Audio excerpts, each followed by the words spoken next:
Hi hello friends, welcome back to my channel. இன்றைக்கி நாம் பார்க்கக்கூடிய வீடியோஸ் என்ன அப்படின்னாக்கல, அதாவது சாமந்தி பூ அப்படி இல்லைன்னா செவ்வந்தி பூ அப்படின்னு சொல்லிட்டு ஒரு சில ஏரியாவில் வந்து குறிப்பிடுவாங்க. ஸோ அதனுடைய எப்படி வந்து வளர்ப்பு அப்படின்னு சொல்லிட்டு தான் நம்ம வந்து பார்க்குறோம். அதில் ஸ்பெசிஃபிக்காக சென்ட் எல்லோ அப்படின்னு சொல்லிட்டு ஒரு ரகம். ஸோ இந்த சென்ட் எல்லோ அப்படின்ற ரகம் வந்து பார்த்திங்கன்னா மஞ்சள் கலரில் ஒயிட் கலரில் ரெண்டு வந்து வெரைட்டிலையுமே வந்து கிடைக்கிது. ஸோ இதை வந்து பார்த்தீங்கன்னா ஃபார்மர்ஸ் வந்து பார்த்தீங்கன்னா எல்லா சீசன்லைங்களுமே நம்ம வந்து வளர்க்கக்கூடிய ஒரு ரகமாக தான் இருக்குது. இப்போ வந்து பார்த்திங்கன்னா ராயக்கோட்டை, இந்த மாதிரி தேனி, திண்டுக்கல், இந்த இந்த மாதிரி பகுதிகள் எல்லாம் நிறைய வந்து பார்த்திங்கன்னா இதை வந்து கல்டிவேஷன் பண்ணிகிட்டு இருக்காங்க. திருவண்ணாமலை போன்ற பகுதிகளில் எல்லாமே தமிழ்நாட்டில். இந்த ரகம் வந்து நல்ல மகசூலை வந்து கொடுக்கக்கூடிய ஒரு ரகமாக வந்து இருக்குது. அது மட்டும் இல்லாமல் நம்ம த்ரிப்ஸ் அப்படின்னு சொல்லக்கூடிய த்ரிப்ஸ் தாக்குதல் வந்து பார்த்திங்கன்னா கொஞ்சம் கம்மியாக இருக்கும் இதில். அதே வந்து பார்த்திங்கன்னா நம்ம இது வந்து பேப்பர் போட்டும் போடலாம், அதாவது மல்ச்சிங் ஷீட் போட்டும் நம்ம இதை வந்து கல்டிவேஷன் பண்ணலாம். அப்படி இல்லை அப்படின்னாக்கா நீங்கள் ஓப்பன் ஃபீல்டில் ட்ரிப் இரிகேஷன் சிஸ்டம் மூலிமாவும் போட்டீங்கனாலே நல்ல வந்து ஒரு ஈல்டை வந்து நம்ம எடுக்கக்கூடிய ஒரு பயிராக தான் இது இருக்குது. ரேட்டு கிடைக்கக்கூடிய டைமில் வந்து நல்ல ஒரு இன்கம் ஜெனரேட் பண்ணலாம். ஸோ இதை வந்து நம்ம ஃபஸ்ட்டு வந்து நடவு செய்கிறதுக்கு முன்னாடி உழவு செய்கிறது வந்து பார்த்திங்கன்னா நல்லா வந்து அந்த லேண்டை வந்து நல்ல ப்ராப்பராக வந்து உழவு செஞ்சுருங்க. கோடை உழவு செஞ்சாலுமே நல்லா இருக்கும். ஸோ உழவு நல்லா செஞ்சுட்டு அதற்கு வந்து தொழு உரம் வந்து நிறைய போடுங்க. தொழு உரம் போட்டால் தான் வந்து பார்த்திங்கன்னா அது மக்கன தொழு உரம் வந்து இருக்கணும். நம்ம பச்சை சாணி வந்து போடக்கூடாது எப்போவுமே. ஸோ அதில் வந்து பார்த்திங்கன்னா கீழே வந்து நம்ம அந்த வார்ம்ஸ் வந்து ஸ்டார்ட் ஆக ஆரம்பிச்சிடும். புழுக்கள் வந்து பார்த்திங்கன்னா ஸ்டார்ட் ஆச்சுன்னா அது வேர் வந்து பார்த்திங்கன்னா சாப்பிடாச்சுன்னா நிறைய செடி வந்து டேமேஜ் ஆகும்.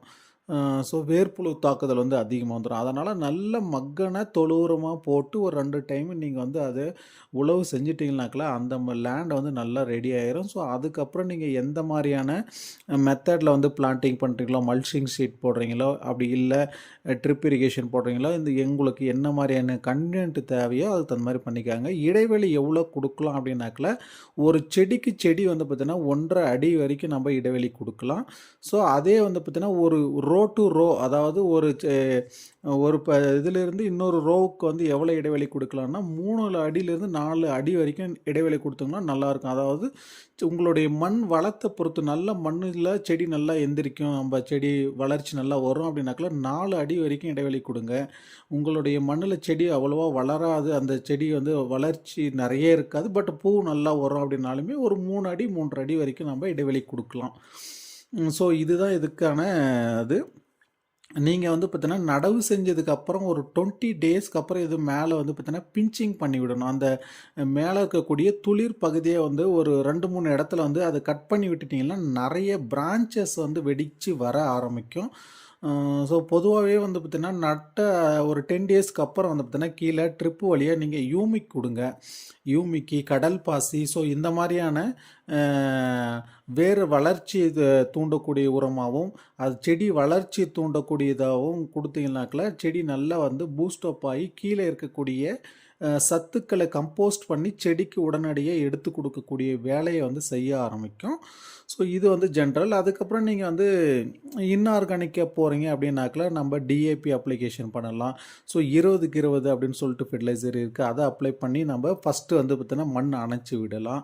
ஸோ இந்த மாதிரியெல்லாம் நீங்கள் ஃபெர்டிலைசரை வந்து ஃபாலோ பண்ணிக்காங்க. முறையான பூச்சி தாக்குதல் நோய் மேலாண்மை வந்து பார்த்தீங்கன்னா கையாண்டுட்டு வந்தீங்கன்னா தான் நல்ல ஒரு மகசூல் வந்து இதில் எடுக்க முடியும்.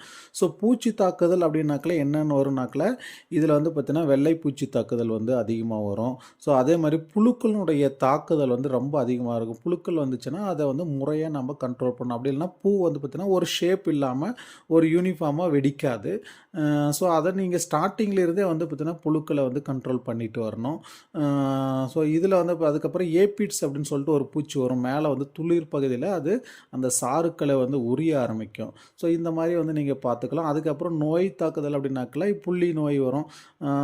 ஸோ அது பிளைட் வரும். ஸோ இந்த மாதிரி வந்து அதுக்கு பூஞ்சான கொல்லியை வந்து பார்த்திங்கன்னா முறையாக வந்து பார்த்திங்கன்னா நம்ம ஸ்ப்ரே பண்ணங்களாலையும் அதை வந்து கண்டிப்பாக நம்ம அவாய்ட் பண்ணிட்டு நல்ல ஒரு பெட்டரான ஈல்டை வந்து நம்ம எடுக்க முடியும். ஸோ தண்ணி வந்து ஸ்டாக்னேட் ஆகக்கூடாது. மழைக்காலத்தில் வந்து மிக முக்கியமான விஷயம் என்ன அப்படின்னாக்கல தண்ணி இதில் தேங்க விடாமல் இருந்தீங்கன்னா தான் அந்த செடி வந்து பார்த்தீங்கன்னா கீழே பிளைட் டிசீஸ் வராமல் நல்ல ஒரு ஹெல்த்தியாக வரும். தண்ணி ஸ்டாக்னேட் ஆயிடுச்சுனாவே அந்த செடி வந்து பார்த்தீங்கன்னா வளராது. ஸோ இன்கேஸ் அப்படி தண்ணி வந்து திடீர்னு மழை வந்து ஸ்டாக்னேட் ஆயிடுச்சு அப்படின்னாக்கல உடனடியாக அந்த தண்ணியை வடிகால் செஞ்சுட்டு கீழே வந்து பார்த்தீங்கன்னா சிஓசி அப்படின்னு சொல்லிட்டு ஒரு ஃபங்கிசைடு இருக்குது, அதை வந்து ட்ரன்ச்சிங் கொடுங்க. அப்படி இல்லைனா மெட்டலாக்சல் மேங்கோசோப் அப்படின்னு சொல்லிட்டு ஒரு ஃபங்கிசைடு இருக்குது, அதை வந்து ட்ரன்ச்சிங்காக கொடுங்க. ஸோ அப்படி கொடுத்ததுனால உடனே அந்த தண்ணி வந்து இது பண்ணிட்டு சைலம் ஃப்ளோயும் உடனே ஃபுட்டு எடுத்துக்க ஆரம்பிச்சுக்கும். ஸோ இது தகுந்த மாதிரி ஃபாலோ பண்ணிக்காங்க. ஸோ இதுதான் ஜென்ரலாக. ஸோ இந்த மாதிரி நாற்று வந்து உங்களுக்கு தேவைப்படும் அப்படின்னாக்கல நீங்கள் நம்ம நர்சரி வந்து கான்டாக்ட் பண்ணலாம். ஸோ நாம் வந்து தரமான நாற்று வந்து நம்ம எல்லா ஃபார்மருக்கும் தமிழ்நாட்டில் இருக்கக்கூடிய எல்லா ஃபார்மருக்கும் டெலிவரி பண்ணிட்டு இருக்கிறோம். அதாவது நீங்கள் பார்சல் வசதி மூலமாக கொடுத்துட்டு இருக்கிறோம். நீங்கள் எந்த ஏரியாவில் இருந்தாலுமே உங்களுக்கு இன்றைக்கி ஆர்டர் பண்ணிங்கனாக்கில் அடுத்த நாள் வந்து உங்களுக்கு நாற்று வந்து உங்களுக்கு கிடைச்சிரும். ஸோ அதுக்கு தகுந்த மாதிரி லேண்டை ப்ரிப்பேர் பண்ணிவிட்டு நீங்கள் முன்கூட்டியே சொன்னீங்கன்னா நம்ம அதுக்கு தகுந்த மாதிரி அன்னைக்கு என்ன ரேட் இருக்கோ அதுக்கு தகுந்த மாதிரி உங்களுக்கு ப்ராப்பரான நாற்று கொடுப்போம். ஸோ இந்த ரக நாற்றுன்னா இந்த ஸ்பெசிஃபிக்கான ரக நாற்று மட்டும்தான் நம்ம கொடுப்போம். நிறைய ஃபார்மர்ஸ் வந்து பார்த்திங்கன்னா வாங்கிட்டு இருக்காங்க. இப்போ வந்து பார்த்திங்கன்னா இந்த பக்கம் வந்து பார்த்திங்கன்னா கோவில்பட்டி, இந்த கடலூர், திருவண்ணாமலை, ஸோ இந்த மாதிரி தேனி, இந்த மாதிரி நிறைய இடத்துல இருந்து ஃபார்மர்ஸ் வந்து நாற்று வாங்கி இந்த நாற்று மட்டும் இல்லாமல் நம்மக்கிட்ட அதிகமாக தக்காளி நாற்று நிறைய போயிட்டு இருக்குது. மிளகாய் நாற்று வாங்கிட்டு இருக்காங்க, கத்திரி நாற்று வாங்கிட்டு இருக்காங்க. ஏன்னா கத்திரி நாற்று நாம் அதிகமாக வந்து கொடுக்குறதில்ல. அது என்ன காரணம் அப்படின்னாக்கல அவங்க ஒவ்வொரு ஏரியாவில் ஒரு மாதிரியான ரகங்கள் வந்து போகும்.